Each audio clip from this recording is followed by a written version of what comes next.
My name is Kaytlin Carlo, and I'm here for the 2013 chapters reading. This is our first year in this venue, so it's really nice. Mm-hmm.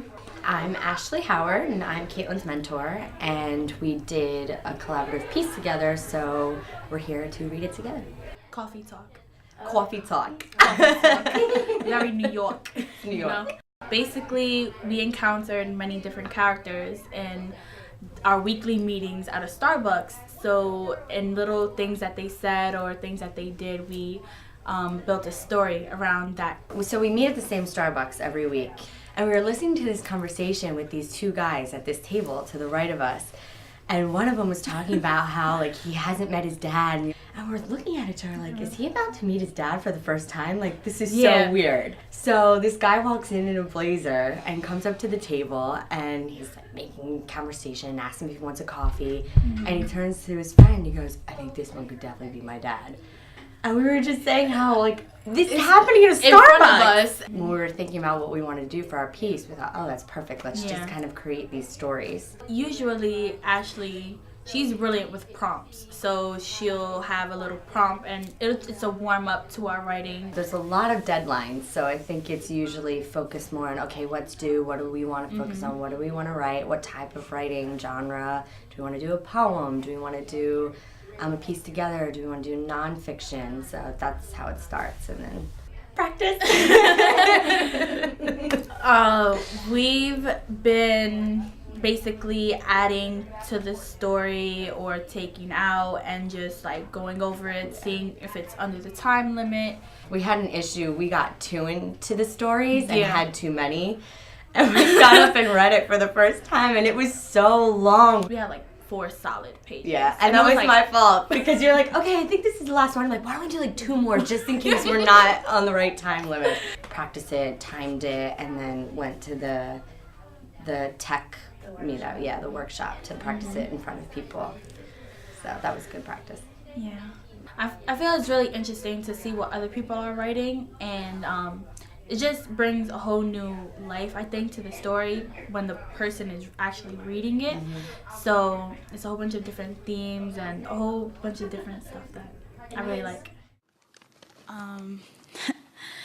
Hi, my name is Kaytlin Carlo, and this is my mentor, Ashley Howard. We decided to write a collaborative piece about the different personalities and conversations we encounter at our weekly meetings in Starbucks.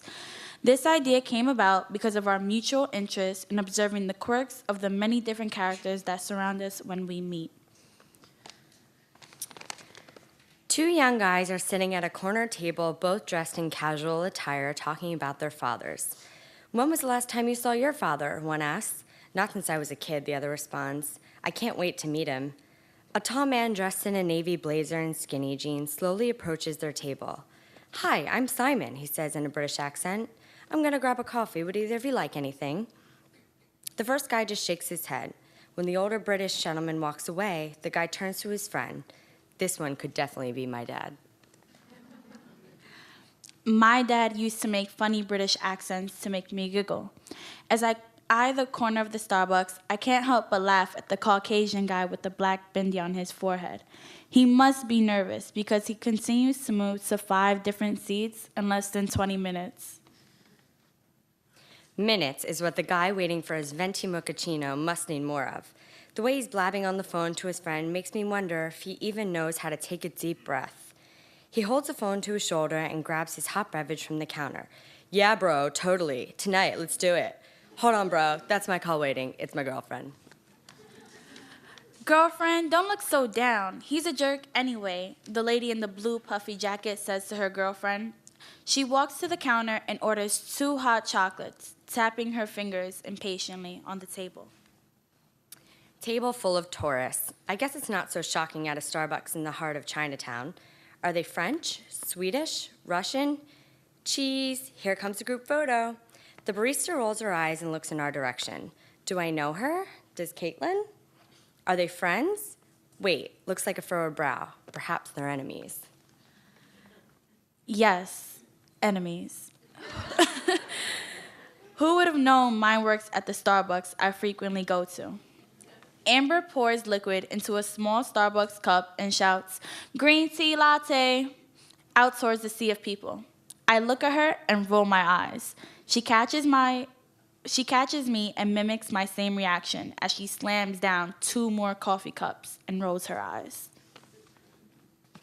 Eyes as big as my coffee cup lid, the little girl at the table to our right looks up at her mom and then bats her pretty little eyelashes towards me. When I catch her gaze, she gets shy and quickly looks back at her mom.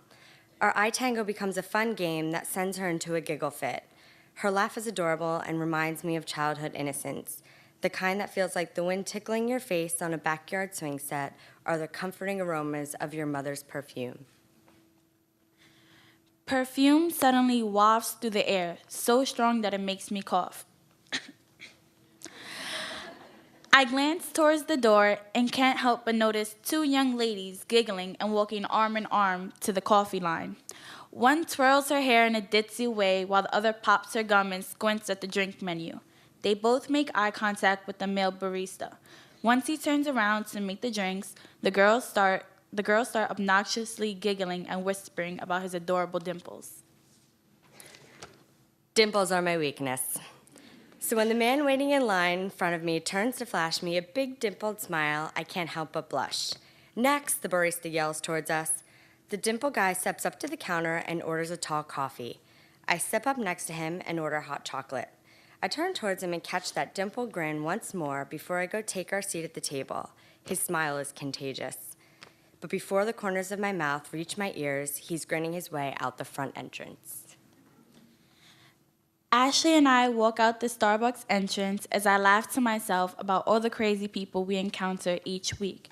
The sun shines bright as she slowly puts on her sunglasses and looks towards me. I squint up at her and say, "So Ash, what's up for next week?" She answers me in her usual bubbly response.